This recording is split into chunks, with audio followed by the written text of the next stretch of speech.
Bonjour à tous, on se retrouve pour la dernière vidéo à ce jour concernant les opérations disponibles avec Geditor. Si vous ne voyez pas ce que c'est, je vous invite à regarder la présentation qui est également sur la même chaîne.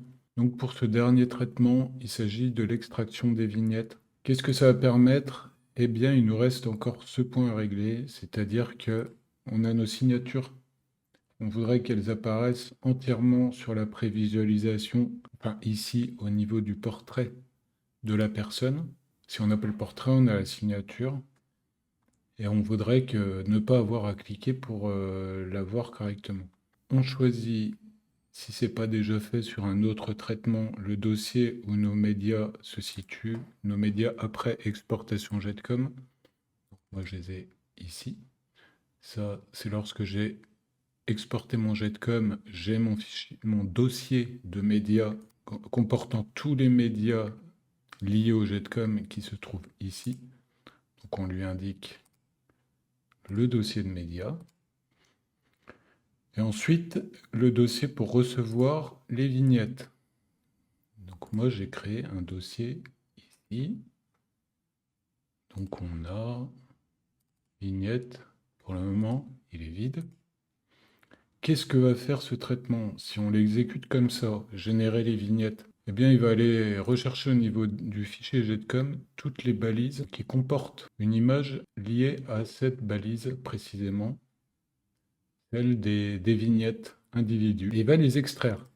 On peut le faire, on va générer, et on va voir ce qui se passe. Donc qu'est-ce qu'on a ici? Je vais l'afficher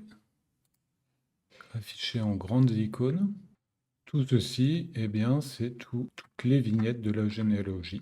Mais on a toujours le problème, en ce qui concerne Web13, de la visualisation qui est zoomée pour permettre à l'image de correspondre au niveau de la hauteur et non pas de la largeur. Ce qu'on va faire, c'est qu'on va lui dire normaliser les vignettes aux dimensions. Alors, par défaut, j'ai mis les dimensions que je souhaite appliquer pour mes vignettes Web13. Après, vous pouvez les régler. Ça restera enregistré sur vos réglages. Donc, je souhaite utiliser cette vignette ici. Alors, qu'est-ce qui va se passer? Eh bien, on va générer une nouvelle image, mais cette fois avec des dimensions fixes. Il va soit la zoomer, soit dézoomer, de façon à ce qu'elle tienne en hauteur ou en largeur sur ces dimensions-là. Et ensuite, on va pouvoir venir lui appliquer une couleur de fond.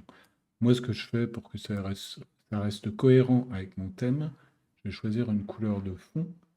Donc cette couleur de fond, je vais prendre, on va pouvoir la sélectionner. Ici, on a un piqueur de couleurs. Alors souvent, on aurait cette couleur-là ou cette couleur-là. Moi, je vais plutôt partir là-dessus. Donc je vais sélectionner celle-ci.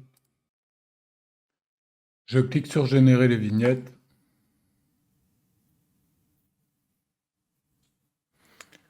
Voilà, et maintenant on va voir le résultat. Donc mes vignettes sont maintenant toutes à la même dimension, comme ceci. Donc on va pouvoir les déposer. Je vais aller les déposer sur mon site web en écrasant les autres. Le copie est terminé, on va actualiser. Et voilà, maintenant nos portraits sont affichés correctement. On va rajouter ce traitement à la séquence. Voilà, ici. On a fait le tour des traitements actuels, donc on se retrouvera peut-être pour un autre traitement sur une future implémentation.